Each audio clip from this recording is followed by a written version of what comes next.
Assalamualaikum warahmatullahi wabarakatuh. Bertemu kembali dengan saya Nurul Zakia. Bapak Ibu, pada kesempatan kali ini saya akan menjabarkan tentang apa itu remaja, konsep diri dan penerimaan diri dan hubungan antara konsep diri dan penerimaan diri bagi remaja. Remaja di sini yakni yang usia 15 sampai 18 tahun, di mana faktor-faktor yang mempengaruhi pergaulan itu adalah teman sebaya. Dikarenakan di sini teman sebaya itu mempunyai kesamaan pada usianya. Yang kedua, dikarenakan situasi di sini di mana si remaja tersebut mempunyai pada kesamaan pada permainan yang diminatinya. Yang ketiga, ada namanya faktor keakraban.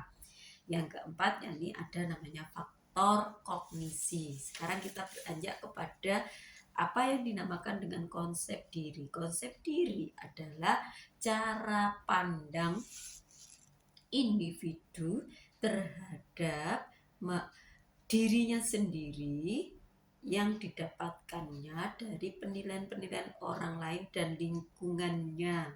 Ada namanya konsep diri positif. Konsep diri positif contohnya bagaimana seorang remaja itu mudah menerima masukan orang lain. Yang kedua, yakin dengan kemampuannya si remaja tersebut. Yang ketiga, mengetahui apa yang menjadi keinginannya. Yang keempat, mudah menyesuaikan dengan sifat orang lain. Itu kalau kita bicara tentang konsep diri yang positif. Sekarang aspek-aspek yang mempengaruhi pada konsep diri. Konsep diri dipengaruhi oleh beberapa aspek, yaitu yang pertama dikarenakan aspek pada keyakinannya, yang kedua ada aspek emosionalnya, yang ketiga ada namanya aspek evaluasi atas penilaian yang diberikan oleh orang lain, yang keempat ada namanya respon terhadap apa yang diungkapkan oleh orang lain. Selain empat aspek tersebut, masih ada aspek yang keempat lagi, yakni satu namanya aspek psikis. Di sini ada namanya karena pikiran, bisa yang kedua karena perasaan, yang ketiga bisa dikarenakan kemauan, yang keempat bisa dikarenakan sikap. Ada namanya aspek fisik. Aspek fisik ini terdiri pada tubuh yang dimilikinya. Yang kedua ada pakaian yang biasanya dipakainya. Terus ada yang ketiga apa yang dimilikinya. Yang ketiga ada aspek sosial, yakni peranan dari lingkungan di mana si remaja tersebut berada. Yang keempat ada namanya aspek moral, yakni nilai yang dimunculkan oleh individu tersebut. Yang ketiga yakni faktor-faktor yang mempengaruhi pada konsep diri. Faktor-faktor tersebut bisa dikarenakan satu oleh orang lain, yakni penilaian orang lain terhadap individu tersebut. Yang kedua bisa dikarenakan kelompok, yakni peran dari lingkungan, terus pada sosialnya, budaya, dan norma-norma yang ada di lingkungan remaja tersebut.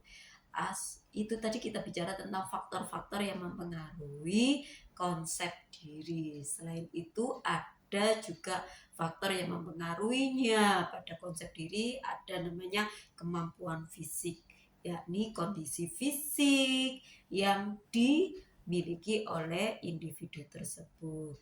Yang kedua ada peranan kelompok, yakni dimana kalau pada usia remaja tadi yakni peranan dari teman sebayanya.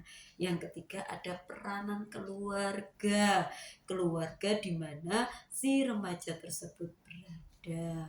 Yang sekarang kita membahas yang selanjutnya, yakni penerimaan diri. Penerimaan diri adalah kemampuan seseorang merasa puas terhadap apapun yang tidak dimilikinya dan menerima semua yang ada pada dirinya. Jadi tidak perlu mencari apa yang tidak dimilikinya, bersyukur terhadap apa yang sudah dimilikinya. Itu namanya penerimaan diri. Yang menjadi aspek-aspek pada penerimaan diri yang pertama, yakni merasa puas terhadap diri sendiri. Yang kedua, tidak bersedih menerima apa yang dikritikkan oleh orang lain. Yang ketiga adalah kemandirian pada si remaja tersebut. Yang keempat adalah menghargai diri sendiri. Itu aspek-aspek pada penerimaan diri. Sekarang faktor-faktor pada penerimaan diri, yakni satu, ide realistik yang dapat dicapainya. Yang kedua, penilaian yang realistik atas kekuatan dan kelemahan setiap individu. Yang ketiga, memandang diri secara konsisten terus menerus. Kondisi saya seperti ini, ya sudah, saya terima dengan baik, seperti itu. Terus yang keempat ada namanya puas atas pencapaian pada setiap diri. Sekarang apa hubungannya antara konsep diri dan penerimaan diri yang dimiliki oleh seorang remaja?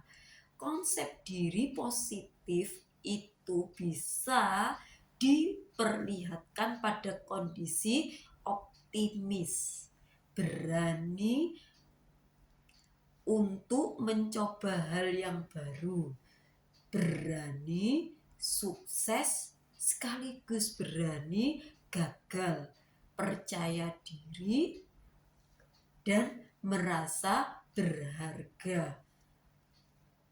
Itu tadi yang dapat menjadikan apa namanya konsep diri yang dimiliki dengan penerimaan diri itu sangat erat hubungannya, Bapak Ibu. Mudah-mudahan dengan apa yang sedikit saya sampaikan bisa membawa kemanfaatan dan bisa membuat anak-anak remaja kita, investasi dunia akhirat kita bisa menerima dirinya dengan konsep diri yang positif. Selalu berbuat baik. Saya akhiri. Wassalamualaikum warahmatullahi wabarakatuh.